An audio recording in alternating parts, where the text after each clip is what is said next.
श्रीमद्भागवत चतुर्थ स्कंद 19 अध्याय। मैत्रेय उवाच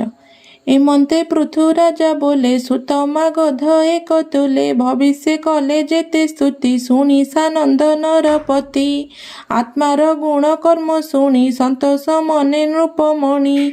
वांछित सर्व सुख देला अनेक मते मान्य कला ब्राह्मण आदि चारि वर्णे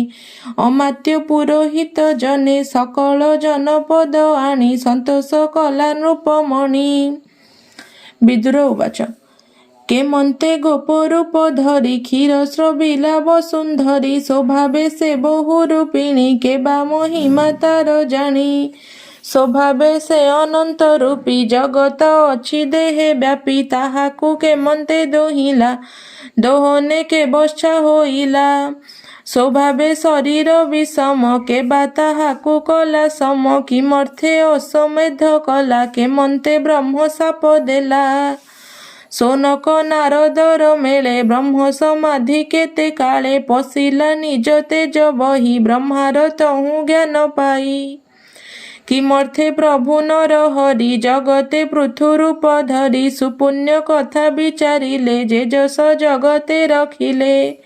से कथा कह मुनि मते मुतोर सेवक उचिते विष्णुर कथा पुण्य सार जा शुणी तरई संसार केमंते पृथु रूप धरी दोहन कले वसुंधरी। सुत उवाच एमंत विदुर वचने मैत्रेय मुनि तो समने प्रशंसी विदुर वचन कहे पराशर नंदन। मैत्रेय उवाच शुण विदुर तो समने पृथुकु मिली विप्रजने जन परजा एक मेले आसने अभिषेक कले सकले मिली एक दिने कहिले पृथु सन्निधाने। जन उवाच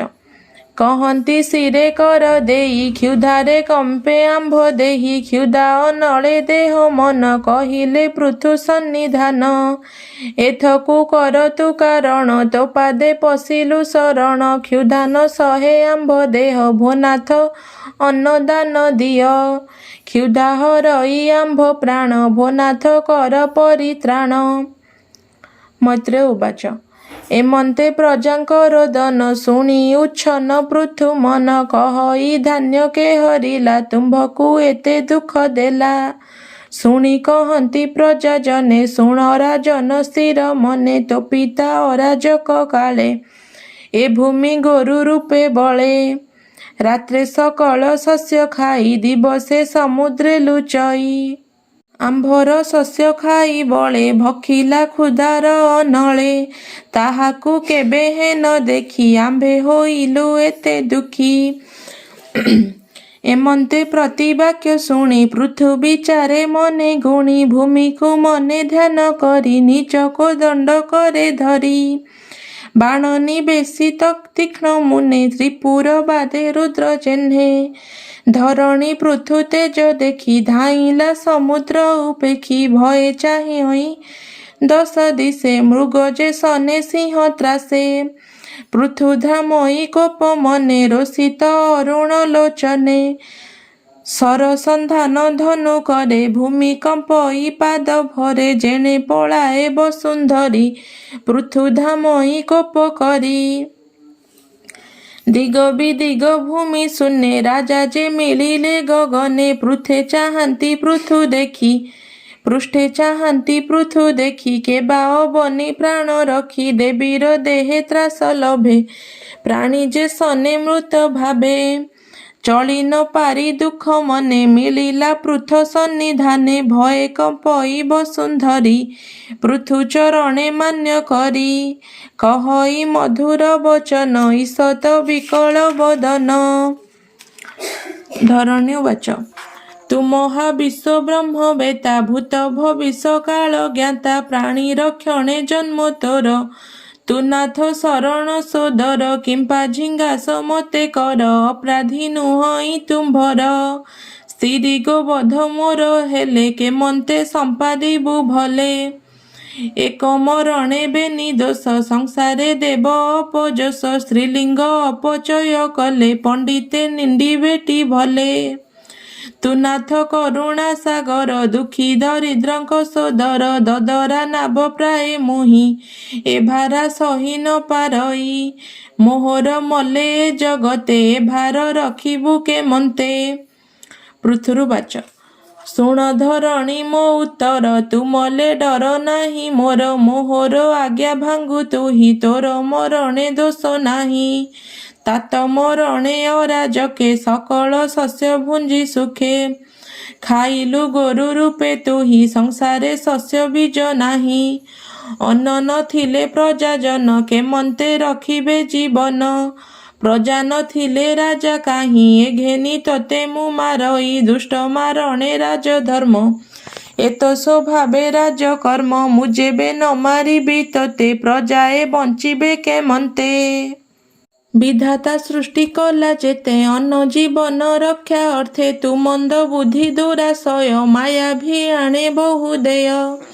ଏ ପ୍ରଜା ଆନନ୍ଦେ କେମନ୍ତେ ବଞ୍ଚିବେ ଅନ୍ନ ଅପ୍ରାପତେ ନାରୀ ପୁରୁଷ ନପୁଂସକେ ପୀଡ଼ିତେ ହନ୍ତି ଯେ ବା ଲୋକେ ତାହାଙ୍କୁ ରାଜା ନ ଦଣ୍ଡିଲେ ସେ କି ସଂସାରେ ଥିବେ ଭଲେ ତାଙ୍କ ମାରଣେ ଦୋଷ ନାହିଁ ସଂସାରେ ଧର୍ମ କଥା ଏହି। ତୁ ମାୟା ଗୋରୁ ରୂପ ହୋଇ ସକଳ ଶସ୍ୟ ବୀଜ ଖାଇ ଅବଜ୍ଞା କଲୁ ଯେବେ ମୋତେ ନିସ୍ତେ ଦଣ୍ଡିବି ଆଜି ତୋତେ ତୋର ଶରୀର ତୀକ୍ଷ୍ଣ ବାଣେ କାଟିବି ମୁଁ ତିଳ ପ୍ରମାଣେ ବାଣେ ତୋହର ପ୍ରାଣ ହରି ମୁଁ ଏବେ ମାୟା ଯୋଗ କରି ବିସ୍ତାରୀ ମୋହର ଶରୀରେ ଏ ପ୍ରଜା ରଖିବି ନିର୍ଭରେ ଏମନ୍ତ କହି ହେଲେ କୋପ ପୃଥ୍ୱୀକୁ ଦିଶିଲା ସ୍ୱରୂପ ଏମନ୍ତେ ପୃଥୁ ରୂପ ଚାହିଁ ଭଏ କମ୍ପଇ ତାର ଦେହି ପୃଥୁ ଚରଣେ ଶିର ଦେଇ କହଇ ଅଶ୍ରୁମୁଖୀ ହୋଇ। ପୃଥୁବାଚ ନମସ୍ତେ ପରମ ପୁରୁଷ ଗୁଣ ପ୍ରକାଶେ ତୋର ଦୃଶ୍ୟ ନିଜ ମାୟାରେ କ୍ଷୀଣ ହୋଇ ସଂସାର ହିତେ ବହୁ ଦେହି ସ୍ୱରୂପ ନଭ ନବ ବୃତ୍ତି ଦ୍ରବ୍ୟକରଣ କ୍ରିୟାରତି ସକଳ କରୁ ମାୟା ବସେ ଭୂମି ଯେ ସନେ ଜଳ ଗ୍ରାସେ ସର୍ଜି ପାଳିନ କରେ ଅନ୍ତ ଯେ ସ୍ୱୟଂ ପ୍ରକାଶେ ଜଗତ ସେ ମୋତେ ମାରିବାର ସଧେ ଧାମଇ ଉଦ୍ଧୃତ ଆୟୁଧେ କେବା ରକ୍ଷକ ଅଛି ମୋର ତୁ ନାଥ ନ କରୁ ବିଚାର ତୁ ନିଜ ମାୟା ତର୍କ ବଳେ ଜନ୍ତୁଙ୍କୁ ସର୍ଜୁ ଯୋଗ ବଳେ